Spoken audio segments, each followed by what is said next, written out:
Hey, welcome back, guys. So today on this video, we are talking about crypto.com, and more specifically, I'm going to try to answer a question I've been getting a lot lately, and that is, why is your bank not listed as a withdrawal bank on crypto.com? So let's go ahead and talk about this. First off, guys, this is going to be a really quick video. There's not a lot to go over, but I'll give you a couple of different options if your bank is not listed on Plaid as a withdrawal bank on crypto.com. But why would you be running into this issue? Well, as of right now, crypto.com uses a company called Plaid if you want to withdraw money from your crypto.com fiat wallet into your bank. So the short answer is, real quick, guys, if your bank is not listed there, you cannot use Plaid. So you can't withdraw from your crypto fiat wallet into that bank. Let me open my crypto.com app and show you what I mean. I'm going to open the app now. Okay, guys, I opened up my crypto.com app. And then if you are trying to withdraw money from your fiat inside crypto.com to your bank, if you need help setting up your bank, go back and watch my other video. A lot of people have been messaging me, letting me know that their bank is not listed there. What can they do? So I went back in here to the transfer button. Once you're here on the transfer and you're trying to withdraw fiat, and then you click on fiat, and then you'll click on your currency. Once you click on currency, then you're going to need to set up a bank account if you haven't already done so. So I'll click on add bank account. Okay, and then you get this screen showing you that crypto.com uses the company Plaid. I talked a little bit more about this in my other video, but basically they're a middleman between crypto.com and your bank. I'm going to click continue. And then here's where a lot of people are going into that problem. So here at Plaid, they do accept a lot of the more, I guess, larger banks in the US. So I bank with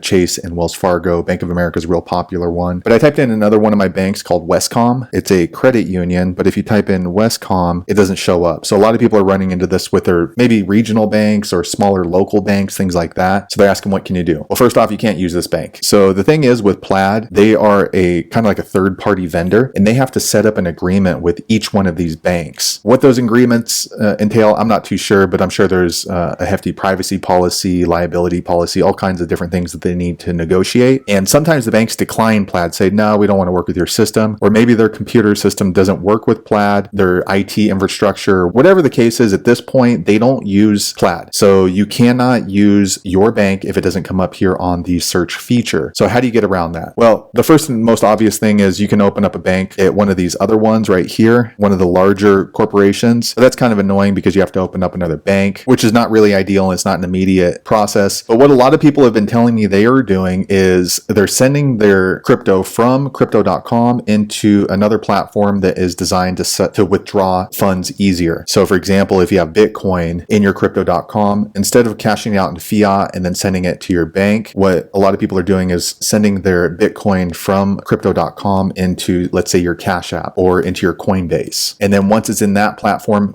as long as you have withdrawals set up, then you can just withdraw the money from that account. So again, that's not really an easy process. It's kind of a weird workaround, but that is one way people are getting around that. So if you've already sold your crypto in crypto.com and then you're going to remove your fiat and then your bank's not there, you're going to have to buy more crypto like Ethereum or Bitcoin and then transfer it to your Gemini wallet or transfer it to your Cash App, whatever app that you already set up withdraws. Then at that point, once it gets into that wallet, you'll need to sell it and then withdraw the fiat from that wallet. Also, another thing is a lot of people have been saying that they have been able to set up their bank on Coinbase through Plaid, but then when they come here to crypto.com and use Plaid, the bank doesn't accept it for whatever reason. So another reason for that could be because Plaid has to set up these different agreements between your bank and then whatever app you're using. So it is possible that Plaid had set up an agreement with your bank and Coinbase, but they didn't set up an agreement yet with crypto.com and your bank. So that's why sometimes you can add your withdrawal bank into Coinbase, but not to your crypto.com app, which again is kind of annoying because it's still the same company, Plaid, but because it's a different app that you're using, they may not have set that agreement up or come to terms with that bank. And then last, the most annoying process for this particular situation is you can just wait, because it is possible that Plaid reaches out to your bank or your credit union or whatever banking institution you use, and then in the future they would accept it. But who knows when that could be? That could be tomorrow, or it could be 2 years from now, or maybe even never. So that's what folks have been telling me, because their bank has not been added onto the Plaid network for a withdrawal bank on crypto.com. If your bank wasn't added for some other reason that you're aware of, be sure to leave a comment below. Let the rest of us know. Hopefully you found that video useful. If so, click thumbs up or maybe consider subscribing to my channel, and I hope to see you on the next video. Thanks again for watching.